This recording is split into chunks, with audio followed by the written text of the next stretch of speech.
The car rental business is a $96 billion industry. Did you know that just like people are addicted to alcohol, people are addicted to renting cars? That's how I would say I made my first million. Guest for you guys today, Mike the businessman. Yes, sir. Multi-seven-figure earner, an extraordinary person. We got MTB Car Rental Academy. Listen, So Mike the businessman. And Mike the businessman. I have a few Lamborghinis. I have two Lamborghini Huracans. I have a Urus in my fleet. I have a Bentley Bentayga. I have a Porsche Panamera, BMW i8, Corvette C8. Best piece of business advice you've ever been given. Success loves speed. So you can actually get started with no cash, no cars, no credit. That you could go buy that vehicle, rent it out, it'll pay for itself. Like, what were some of your lowest points financially? And we ran away in the middle of the night, 3 a.m. Slept on my buddy's couch for months. They arrested my staff. They took my company pretty much away from me. Wow. What would your best advice be? I would say the biggest thing that started my elevation was just investing in myself. Learn financial literacy,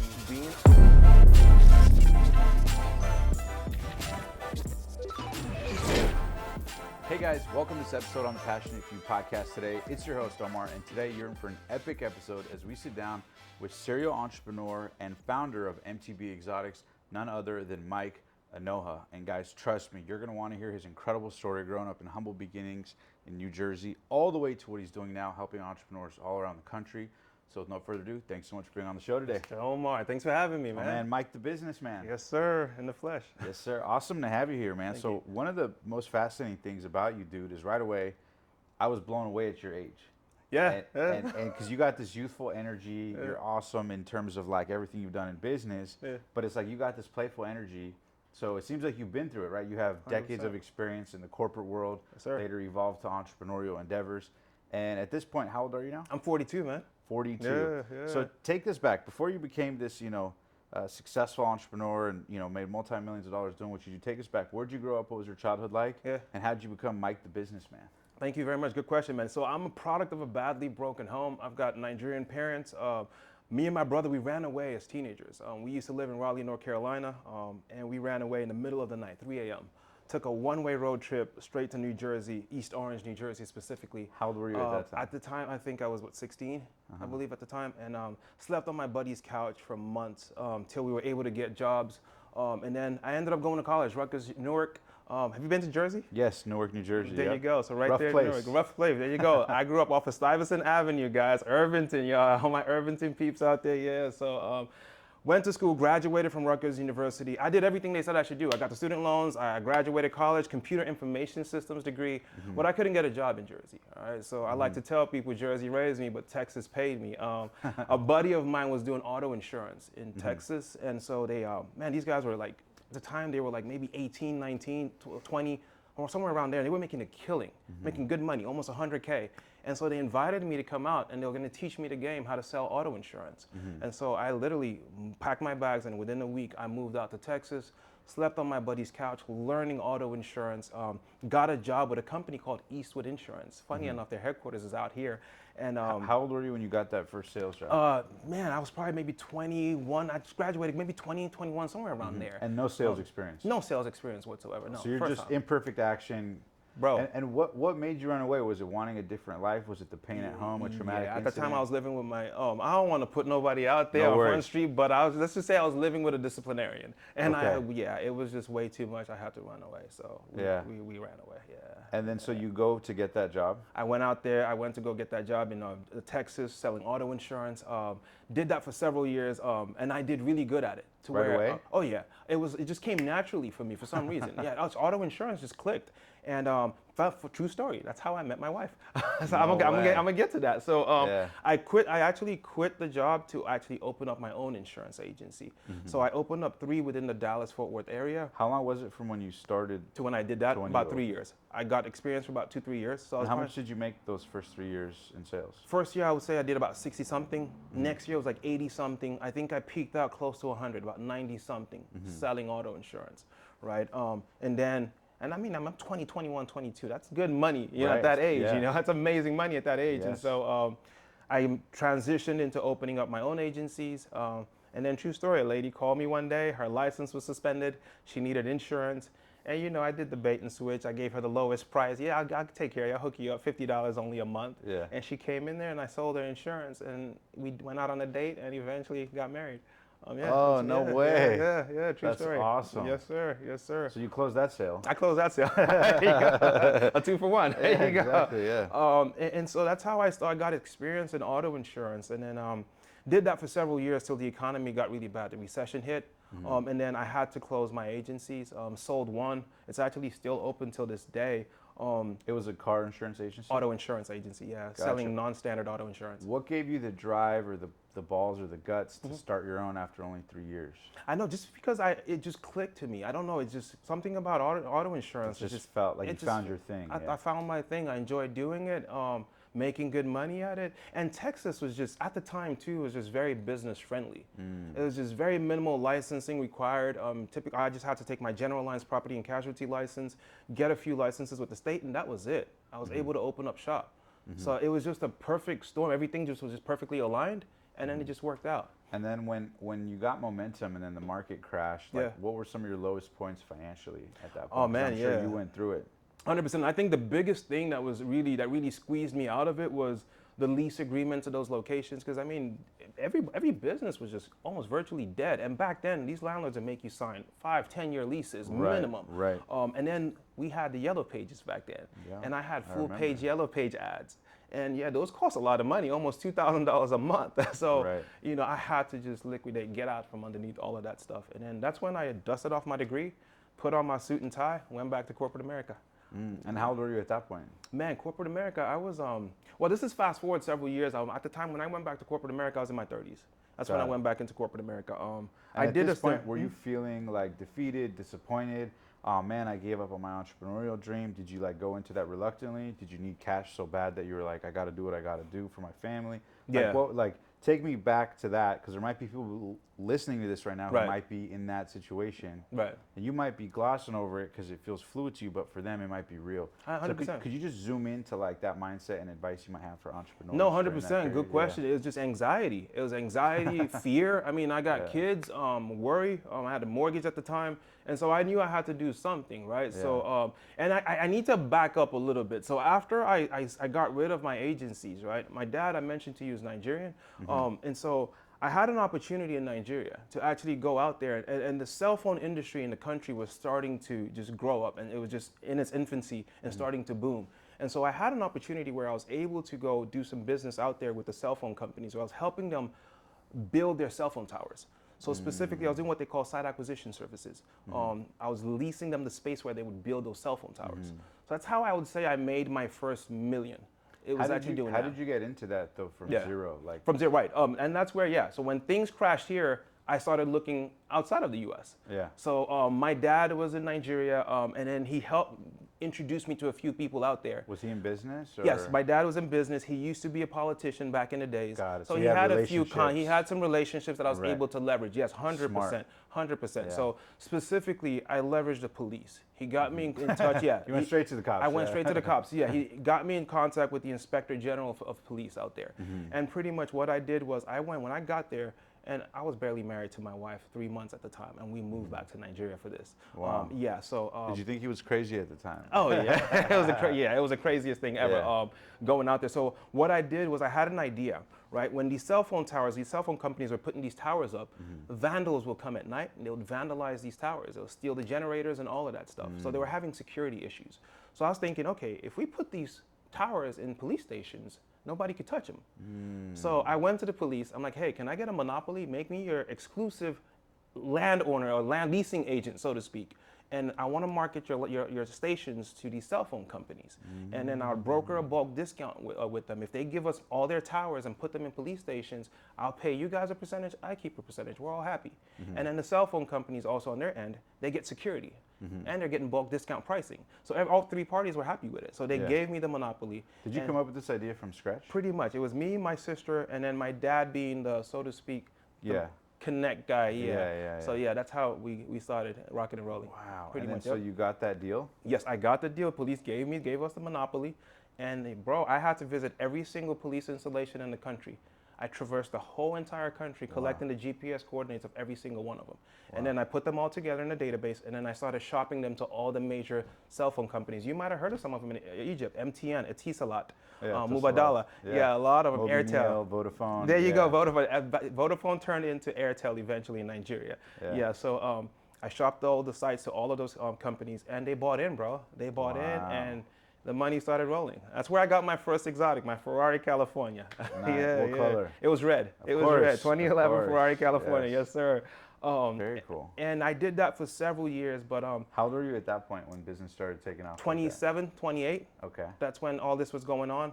And as you know, with Africa, instability, political instability, right? Right. You're only as relevant as the president or the powers that be that are there. Yes.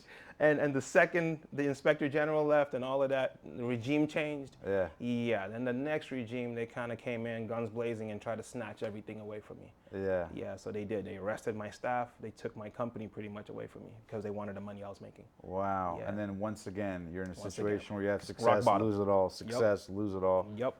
And then so you got the Ferrari California, and now you lose your income. Yep, tell me about it. So I have to sell the Ferrari. We had to sell the Ferrari. I made a good investment. I sold the Ferrari and actually built a penthouse out there. I still have that till today. Yeah. But and that's when I decided, so it's time to put on a suit and tie, come try corporate America.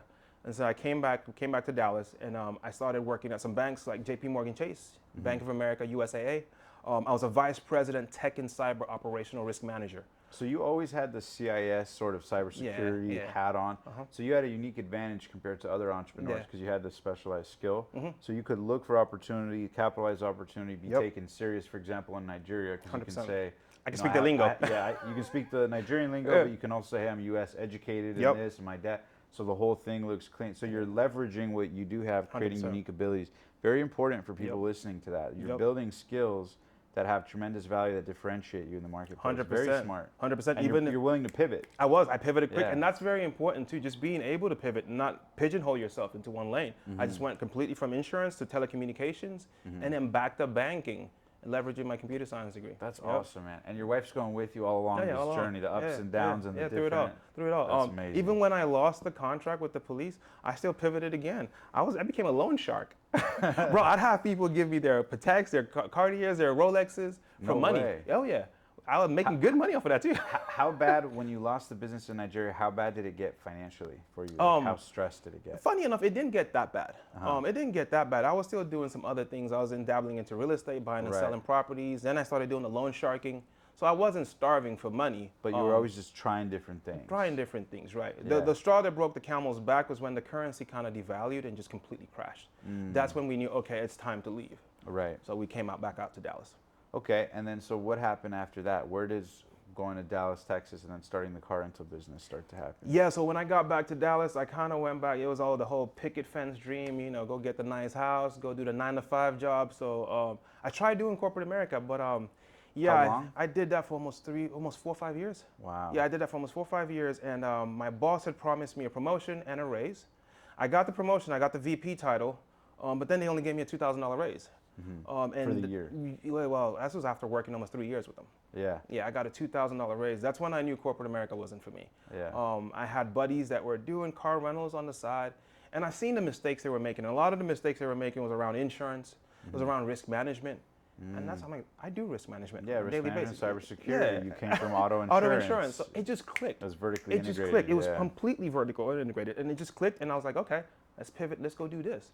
And then so I went to YouTube University, like everyone does, getting a free game, and that's when I started. Did you go all in at first, or did you try with one car first, or like what was your tiptoe into the car rental business? Yeah, good question. So at the time on YouTube, a lot of the gurus were preaching this whole thing about going to go buy 30 cars in 30 days, right? They were taking advantage of a loophole in the credit system. Say you buy a car on January the 1st. That car won't show up on your credit till February the 1st. I heard about that. Right. Yeah, So yeah. people would just go buy a bunch of vehicles. Yeah. I did the same stupid stuff. I bought a bunch of vehicles. I bought like 12 in Yeah. the first month. And I made a lot of mistakes. It was a disaster. Yeah. Because in February, I wake up and all of a sudden my credit score drops. My debt to income ratio gone too high because I had all these cars on my personal credit, and so that was a big problem to get out from underneath. Yeah. And then also just listening to the free game I got on YouTube, taking the recommendations of these strangers I don't know, buying the wrong vehicles. I made a lot of mistakes. It was a lot of minimum wage activities, a lot of that. So the first 6 months, I would say, was a nightmare. Yeah. And then that's when I knew, okay, I Yeah. need to take a step back. Let's do this the right way. Let's see how we could optimize, streamline things, automate whatever we can. And then that's how we were able to get out from underneath that. I structured it correctly the right way as an LLC, and then it took off from there. Can you give an example of a business model? And I love to speaking to your point. You know, one of my cousins was in the military, Yeah. and he said that there's an expression they always use, and that is slow is smooth and smooth is fast. A lot of people, when they talk about how most people in life are always like, oh, gotta be here, gotta be here, Gotcha. gotta be busy. Gotcha. And most of the people that live like that tend to be out of control, whereas the people that do a few key things, even if it's slow, Yeah. on a long enough time horizon, end up winning or succeeding or whatever it is. 100%. So is that one of those things too, where you feel like instead of the 30 cars, you could have been more profitable with like 3 to 5 Quality cars? over quantity. Yes, Yeah. sir. 100%. And that's what I preach to my mentees right now. You don't need all of that. You can make good money with just a few of the right cars. I kind of tell them to take a step back. If you actually define your niche, focus on a specific niche, right? Do you want to cater to tourists, or families, wedding couples, or classic vehicles? There's so many niches in the car rental space. Gig economy workers. All right, once you do that, then define your avatar. Like, who is your target audience? Like, let's talk about that. Are you, what zip code are you in? Are you in an area where maybe you're catering to a bunch of Caucasian or Asian males? They like different vehicles from maybe your black and brown males. And that's very important. People make that mistake. If perfect example in the luxury and exotic space, right? Your Caucasian male will want the Audi R8. Right. Your black or brown male will want the Lamborghini Huracan. Same engine, different cars, different models, right? Or your Caucasian male might want the Aston Martins, okay? The urban males want the flashier cars. So it's very important to drill down. Asian customers want, they care about the performance of the vehicle. They don't care about the looks. So just niching down, knowing your audience is how you make sure your cars are always moving. So I kind of walk people through that when they start, you know, just making sure you do that and then go get the right cars, and then business will be perfect for you. You don't need to go get 100 cars, just get the right cars, a few of them, and you would always have clientele. So I love that. Can you give a quick example? Like, say someone knows nothing and they're like, oh man, Mike, this sounds like interesting. Like, I'd want to try this on the side or with my car or whatever. Are you saying, so a couple quick questions. Number one, is this primarily exotic cars you specialize in, or all ranges of cars? That's the first question. Yeah, so I have all ranges of cars. My main focus though is luxury and exotics. I also have a small fleet of economy cars, also too. But, Gotcha. Yeah. So you have experience in both worlds. Yes, sir. And then the second thing is, like, can you give an example of the business model or the numbers? Even just a ballpark example of like the perfect first deal or percent that should be profit, or just to kind of help people who know zero wrap their head around profitability with renting their first car. 100%, right. So there's two major models in the car rental business. There's what they call the car sharing model. That's where you're using apps like Turo. Turo is kind of like the Airbnb for car rentals, right? You put your car on this platform, you rent it out.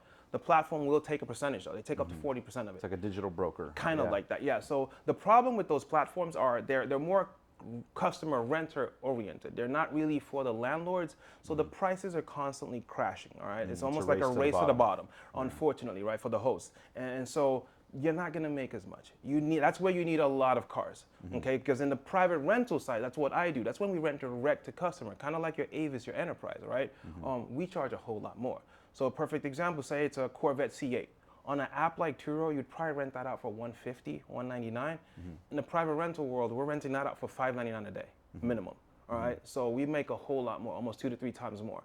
So profit-wise, yes, you're looking at a lot more, a higher upside privately than when you're doing it on, say, an app like Turo. So if I had to give realistic numbers, I would say starting off, you should look to at least make 10,000. That's easy. Making 10,000 a month is easy. Profit when you're doing this, right? As you maybe said, you could do that with just 3-4 cars, you know, and then scale from there. Well, now, what if people hear that and they go, 3 or 4 cars, holy shit, I barely have enough money in the bank. What's my credit score? Gotcha. When those anxieties pop up for people, what's the response to humanize and contextualize? No, actually, it's not that overwhelming. Step 1 is this, step 2 is this, step 3 is this. I always tell people you can actually get started with no cash, no cars, no credit. You know, you can get started where you're at. Just go form an LLC. See, this is the mistake I made. When I got started, I took the advice of these people online, and I went out there and bought a bunch of cars in 30 days, and they all ended up on my personal credit. Trust me, guys, you do not want to be in DTI prison. It's hard to get out from underneath that. You won't even be able to, you can't even qualify for a cell phone, Like you'd get denied. Can you explain to the audience what you mean by DTI Right. prison? So debt to income ratio, that's pretty much when the banks will look at how much money you have going out towards your bills, or in this case, car notes, versus how much money comes in for your income. And if you have way more money going out versus how much is coming in, then your DTI is too high. Okay, you will not get approved for any loans. It doesn't matter if your credit score is in the 700s. If your DTI is too high, you're not getting approved for anything. Right. So the right way to set up your car rental company is getting an LLC and putting those vehicles in your LLC. Okay, that way they don't show up on your personal credit. All right, and then that way you can go get 100 cars in a month if you want to. They're all on the business side.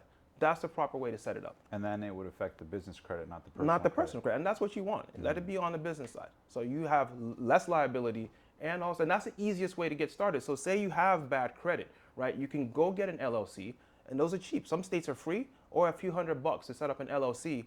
And then you can go out there. There's banks out there. If you have an LLC that's barely a week old, they will finance you. They'll give you a loan.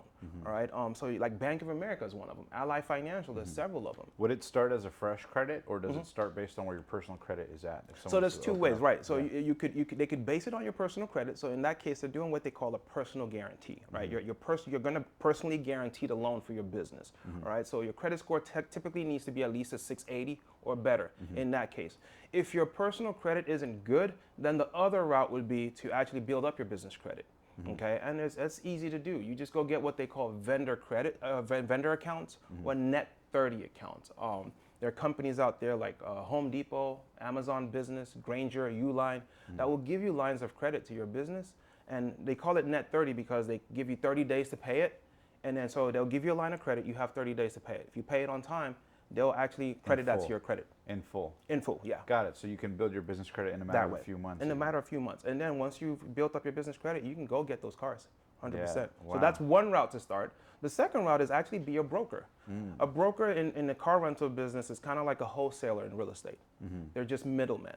Brokers connect people that want cars with people that have the cars. All right. Most of your celebrities, when they come into town and they want to rent a car, they're not calling up the car rental companies. No, they're calling up their homeboy like, hey, get me a car. Right. The homeboy is the broker. He's the one calling all the local car rental companies, and he gets a commission from us. Right. They will get 20%, or we give them a wholesale price, and then they could make however much they want on top of And it. now you have sales reps working for the business out in society. Yeah. 40% of my business comes from brokers. I have brokers I've never met before. I don't know what state they live in. They just have websites. Actually, true story. Almost 80% of the car rental websites you see out there are owned by brokers. They don't own any cars. Most people don't know that. Wow. Matter of fact, one of the biggest car rental companies in Dallas, they don't own their cars. They just broker from other people. Now, was part of your rationale with moving to Dallas or Texas because there's a bigger opportunity for car rentals there, or what are some of the states you think are some of the maybe top 5 To be top in? 10 to Gotcha. rent cars in the U.S. Yeah, so Miami, Vegas obviously would be the hotbed for it. Yeah, those would be the best places to be because they just have so much tourism. I mean, they're constantly having people coming in. That would be one. Dallas for me. Dallas is a good market. Atlanta's a good market, just not as safe. LA is very big too. The West Coast is very big. I get lots of my students in Philly, in the tri-state area. So yeah, there's several pockets. I feel like you could make money in this business regardless of where you're at. As long as you have a good niche, you have a target audience, you can make it work. And what's the biggest misconception most people have about what it takes to actually start a car rental business? Capital, time, and Right. So several limiting beliefs, and I think people let that cripple them. They think maybe they're too young. You can get started in this business as young as 18 years old. I've got people in the academy at 18 years old able to build up their credit, go get cars. Okay. Age is number one. People think they need to have a lot of money. You don't need to have any money to get started. If you have your LLC, you can get these cars for $0 down. All right, so that's another thing. And then you think you have to have the perfect credit score. You don't. Just build up your LLC. Or if your credit isn't good enough, joint venture with somebody. Partner with you have family members, right? And use their credit. Yeah, sibling, someone There you might go. be interested. Yeah. I always tell people if you don't have physical currency, leverage your social currency to get started. I love that. Yeah. They say resourcefulness is the ultimate resource. 100%. There you go. Yeah. There you go. That's cool. And then what about in terms of like some of the biggest like obstacles or objections people might have to starting their own? Like I know intuitively, first thing that comes to my mind is liability. Right. I know you have a background in the auto insurance, Right. but most people go, oh no, it's scary. I'm going to leverage credit for an expensive car. Yeah. Hopefully people rent it. Hopefully I profit and hopefully no one crashes it for long. Right. Right. There's a lot of levels of, for someone who doesn't know anything, they worst case scenario every level of it. So I'm curious for you, like, what would be your thoughts to people who might have those sort of insecurities pop up? Right. So I know the biggest one people say is, oh, it's a risky business, right? But then I like to relate it to Section 8 real estate. If you don't vet your clientele or you don't vet your tenants, yeah, they will trash your vehicle. So that's why we put what I call controls in place. And a control pretty much is anything that you put in place to reduce risk or avoid risk. System. All right, yeah. a system you put in place, right? A door leading into a house is a control. It's keeping thieves out. So in the car rental business, we have things we put in place to make sure that we are able to either reduce, remove completely, or transfer our risk. All right, so we have insurance. We have trackers that we put in these cars, so we know where I they're like at. that. Reduce, Yeah. remove, Or reduce, eliminate, or transfer risk. reduce, eliminate, or transfer risk. Yes, I like sir. that. Yes, sir. It's a good way to handle all problems in business. Yep, and that's it, pretty much. If you can do either one of those three, you have the right controls in place, and you reduce your risk to an acceptable level. And how much, if you don't mind me asking, how much have you made doing this, and how many cars have you rented at this stage in your career? Yeah, so last year we did about $567,000. Our target was $750. We fell a little short, but yeah, the upside. And I got several mentees making six figures doing this. Yeah. So it all depends on how big you want to make this. And I did that with barely 12 cars. Yeah. So What are the cars you currently have in your fleet, if you can reveal a few of them? yeah, so I have a few Lamborghinis. I have two Lamborghini Huracans. I've got an Evo and a base model Lamborghini. I have a Urus in my fleet. I have a Bentley Bentayga. I have a Porsche Panamera, BMW i8, Corvette C8. Any Ferraris? Nah, I don't. My clientele, they don't ask for it, bro. Yeah. And Ferraris are problematic. I told you I had a Yes. California. You don't drive a Ferrari for a few days, the battery's dead. They're too finicky. They're like the McLarens. Yeah. I had to sell my McLaren. What's the most popular car rented in 2023, exotic car, would you say? It has to be the Lamborghini Huracan. I think for me, if you're in the exotic space, it's just the best car because they're the least fussy car ever. Like, Yeah, you no could- issues, low and maintenance. People pay a premium for it. It's Yeah. classic look. Everyone knows it. Yep. It's not like an Aventador where it's super expensive or Yup. super high end. Yup. And they use the modular parts, meaning they're using Audi parts. It's cheap to There's that maintain them. reliability, It's yeah. cheap to maintain them. So people are scared of these cars. They think it costs thousands of dollars a year to maintain. No, it doesn't. It doesn't actually. So What's the crazy story that you've ever heard or that you could share of a car rental customer? I'm sure there's some wild ones that A you lot of can't share. I'll actually say it's actually a funny one. It's a weird one. A few of them actually. Did you know that just like people are addicted to alcohol, pornography, and cigarettes, there are people addicted to renting cars? Really? Oh yeah, we've got clientele that every Friday like clockwork. They show up. You think they're crackheads, right? Like they come and they want to rent a vehicle. Like the second it's like they their get paid. candy for the weekend. Pretty much, and I don't know why. I don't ask him why. That's one. Second thing is we had a client. He rented a vehicle from me for 11 months, paying me $4,700 a week. He rented my BMW i8 Yeah. for 11 months, paying me $4,700 a week, like clockwork, every Friday. Yeah. At the end of it, he paid me $178,000. Why didn't he just buy it himself? I have no idea. I don't ask questions, bro. There's people out there, they don't want their government name on documents. Got it. I don't know why. Got it. Yeah, They yeah. just rent. Everyone has their reason. They Yeah, have their, yeah, hey, yeah. as long as the money is green, it clears my bank account, I don't ask questions. Yeah, that's amazing. I don't ask questions. Now, what about in terms of like maybe people who have done your program? Like, what are some of the crazy stories of people that you've seen try this and at any age maybe have some success with it? Oh yeah, so a lot of them, they have a lot of success. Funny enough, speaking of crazy stories, in the Facebook community today, I saw a post with one of our Academy members. She's out there now. She's in Orlando, Florida. And she was saying that she rented out a car to this lady, a nice lady, she said she had a family. It was an SUV. And bro, literally a few hours later, that car's on TV is a high-speed chase with the police. Apparently, they were a part of a gang or whatever that were breaking into vehicles, and they used her car as one of the getaway cars. Eventually, the car was found. The police got the car. It was safe. Nothing happened to it. But that's just some of the crazy stuff that would happen. But once again, we don't worry about that because, I mean, you've dotted your I's, you've crossed your T's. There's insurance to cover all of that. And the renters too, we vet them, they have insurance, it'll pay for the vehicle, so you're good. And how does the insurance work on something like that? Like say something, God forbid, there's an issue and there's a $2,500 or more issue. Yeah. Insurance will cover it under a rental if there's policies for that. Like for someone who knows nothing about how it, does right? that work? Yeah, good question. So pretty much there's two ways, right? So cars less than 75,000, there are lots of insurance companies out there that will cover the risk, right? They're commercial insurance policies. One of them is like a company called Lula, Lula. They'll sell you a commercial insurance policy. So if anything happens, your car is covered, right? Now, when you start to get into the higher luxury and the exotic cars over 100,000, unfortunately, a lot of the insurance companies have run away from that business because several years back in Miami and Vegas, a lot of these guys are getting into the car rental business. They'd buy they'll rent out warehouses, buy a bunch of exotic cars, and if business starts to go down south, they would just burn down the warehouse and collect insurance money. So they were burning the insurance companies big time. So the insurance companies just got out of it. So Gotcha. now the way we cover our cars now is we rely on the renter's insurance. So if you came to Dallas, you wanted to rent my Lamborghini, I would be asking for your full coverage insurance policy. All right. So say you had State Farm, I would be asking for your ID card, and then my staff would have to verify your insurance, make sure you're listed as a driver, and that your property damage limits are high enough to cover the value of the Lamborghini.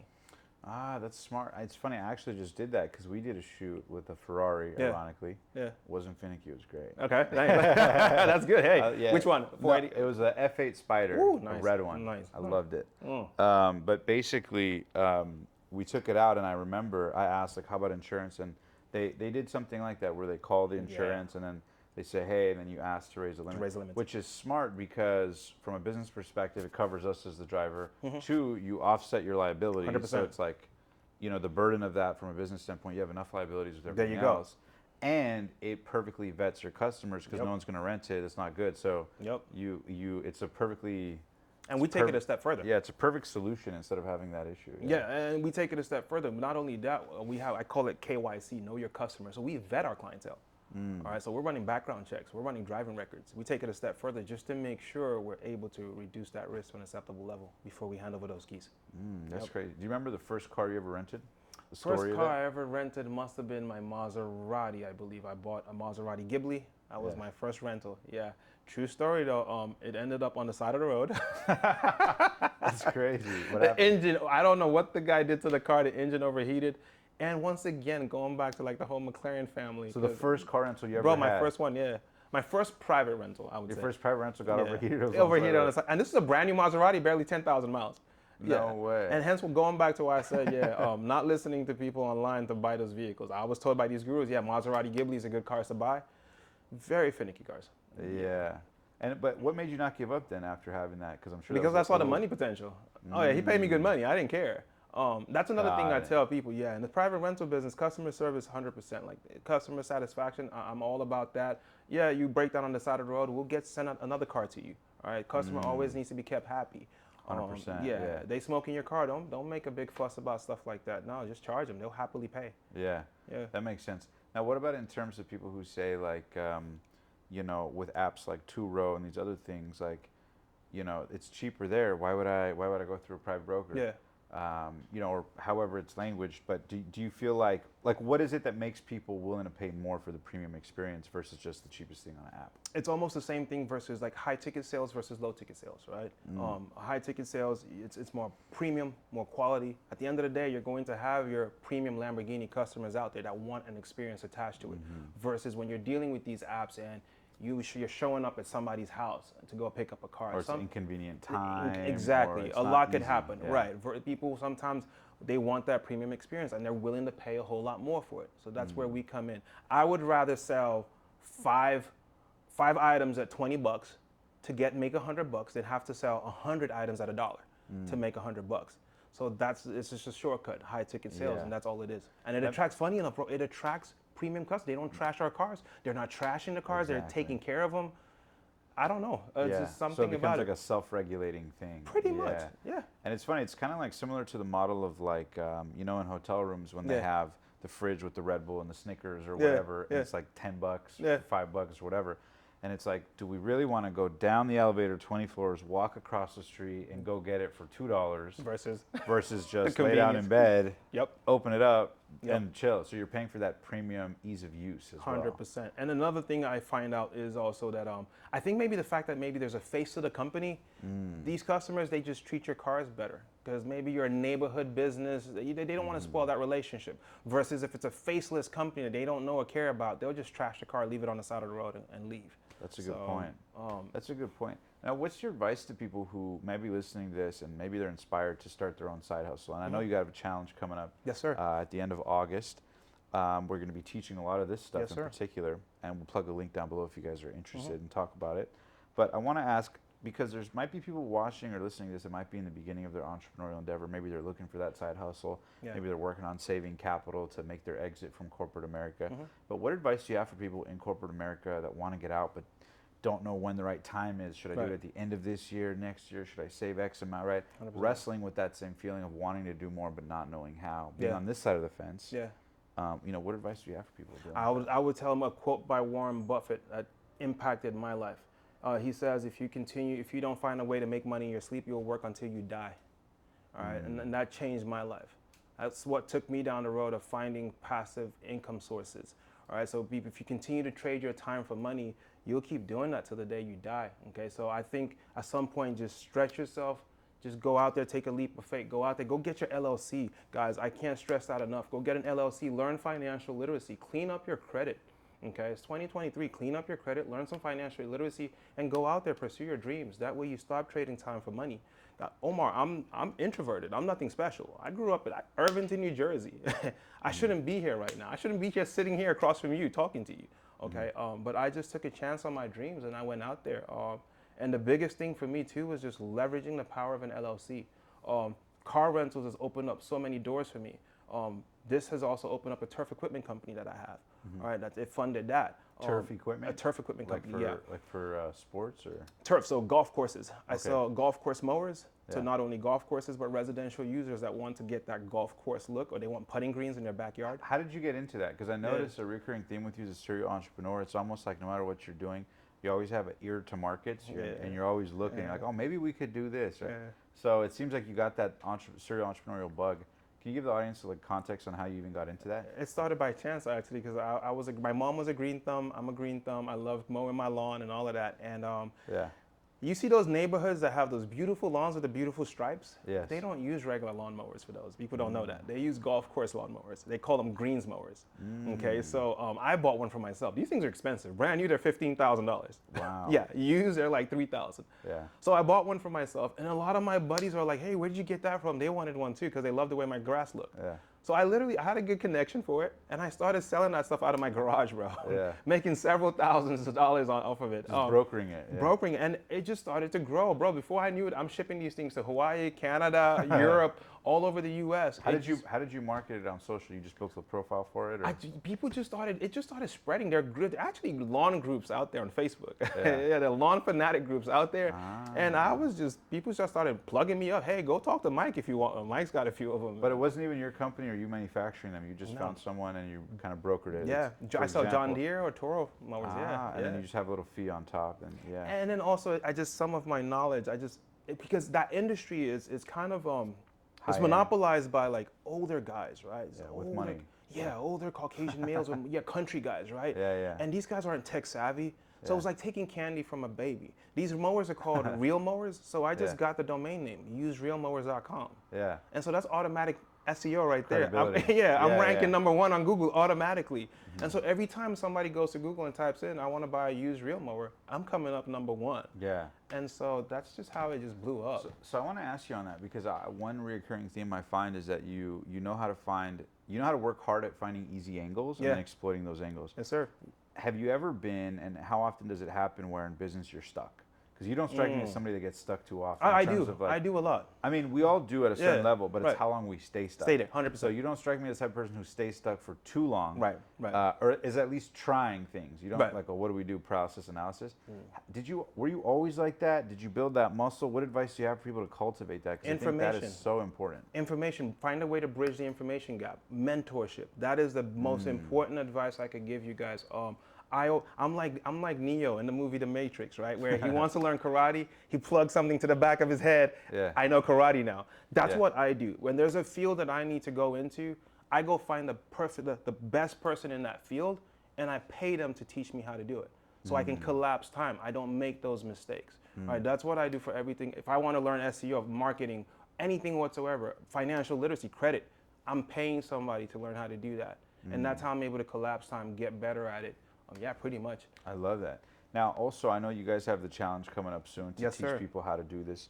Can you share with the audience a little bit about it, what it's about, who's it for, and when the dates are, and we'll plug a link below if people are interested in joining that challenge. 100%. So guys, if you're a 9-to-5er or a motivated entrepreneur, I will help you launch your own successful private car rental company in 60 days or less. All right, so make sure you guys tap into my 5-day challenge.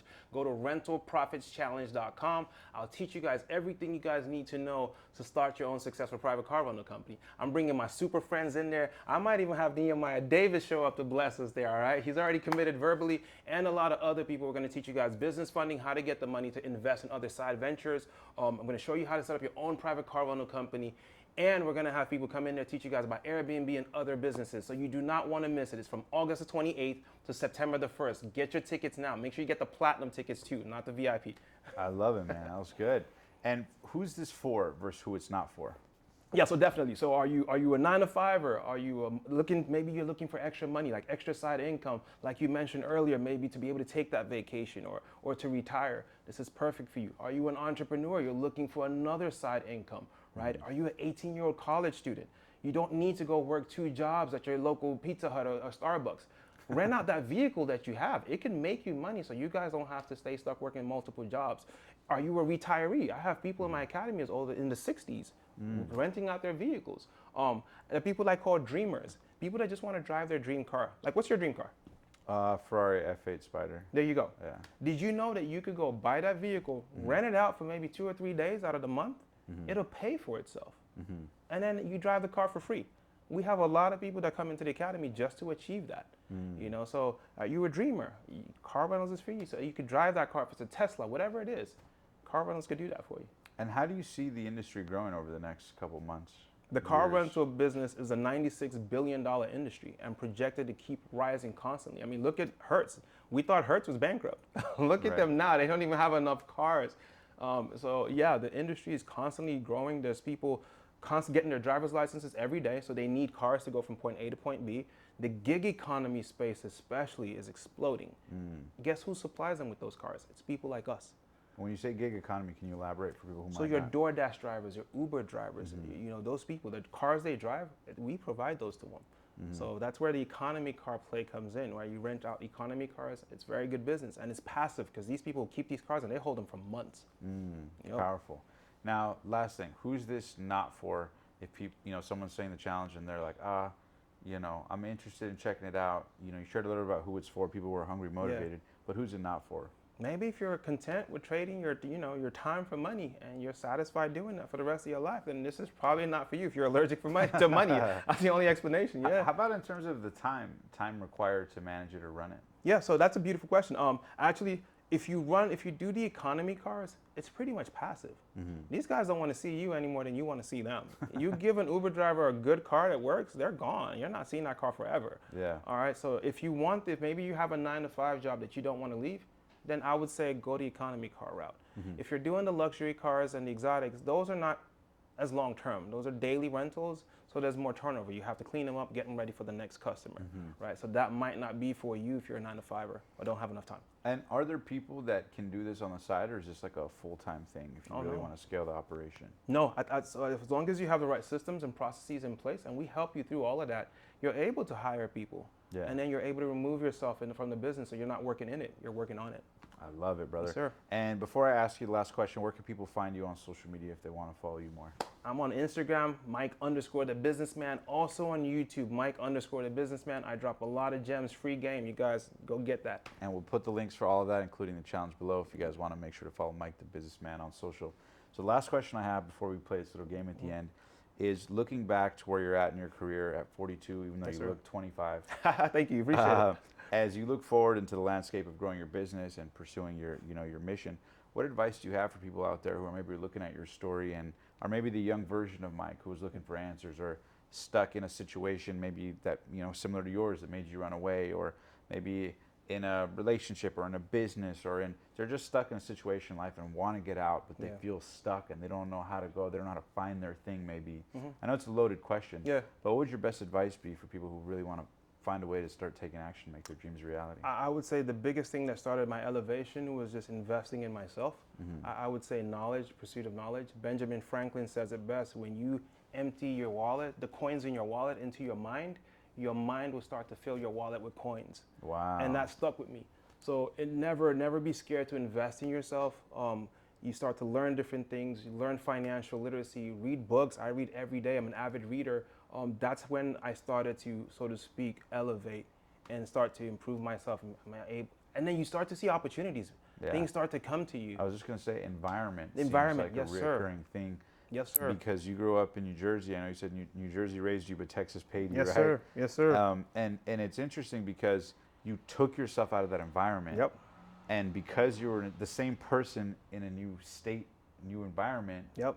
can like open up possibilities that weren't there before. Even though you're still the same flesh, bones, person, skin, yep. blood, like you're the same. Yep. But your environment fosters more, and 100%. because of that, you see more, right? 100%. That is So very key. How important has environment been for you? Oh yeah, environment, proximity, being around like-minded people. I've had to cut off family members, friends, old friends that just see me in a different light than what I am now, that just aren't on the same trajectory as me. You might have to remove yourself from those situations. It might even be a boyfriend or a girlfriend that you're with that maybe they're not on that same lane as you. You might have to separate yourself from that and go into, I went into hibernation for almost 6 months, just studying, just perfecting myself, getting my credit together before I went on these journeys. So you might have to do that, step away from your current environment and go better yourself, and then take off. I love that, bro. Appreciate That's you, freaking Omar. Awesome, man. I got a question for you. When are you inviting me out to Egypt, Yes, man? sir. I want to come out there, bro. Yeah, man. Like- I'm flying out Qatar Airways tomorrow, business class, man. I'll definitely sweet. have to scope it out. If it's good enough for you, man, we'll take it down. Let's we'll go do rent it, some man. cars over there. Rent some FH together, Yeah, man. there you Matching go. FH, bro. I I love love that. Yes, sir. Before we wrap up, I want to play a quick game at the end that we play. Okay. It's called First Things First. Okay. The way the game works is I'm just going to rifle off a quick word or phrase. Okay. And then you just tell me the first word or phrase that comes to mind after. All right, perfect. So think of it as like a word relation game. So I'll just fly through. I'll say something, you respond, and so on and so forth. Let's do it. Pretty smooth. The only rule is that you can't repeat yourself twice. Gotcha. Okay. I love this. So first word, the first word is your first million. Ferrari, California. Ooh. Your last million. It hasn't come yet. You need me one word? Yeah. Word or phrase. No time soon. Biggest misconception you had about what it took to be successful in business.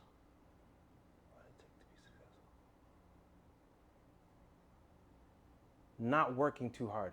You don't have to overwork yourself. It's learn the who, not how. I know it's not a phrase, but No, roll with it. Yeah. Yeah. yeah. What do you mean by that? Who, not how? Yeah, Elaborate. you know, the who, not how. It's, I love that book, by the way. Yeah. It's an amazing book, right? Yeah. And that just unlocks so much for me, especially in my business. It's whenever you need to do something, or if I'm starting a business, right? I'm not spending countless hours wasting time trying to learn the different aspects of that business. No, go find the best person that you could hire to do that for you. Once again, at the end of the day, it's about winning your time back. So then you could focus on the bigger picture. Yeah, building your team, Yeah. buy back your time, Yeah. 100%. Your best advice to a healthy relationship. God, trust. God and trust, I would say. Those are the two essential things. Yeah. Your wife. Yeah. No, that's the next word. Oh, my wife? Amazing. Kids.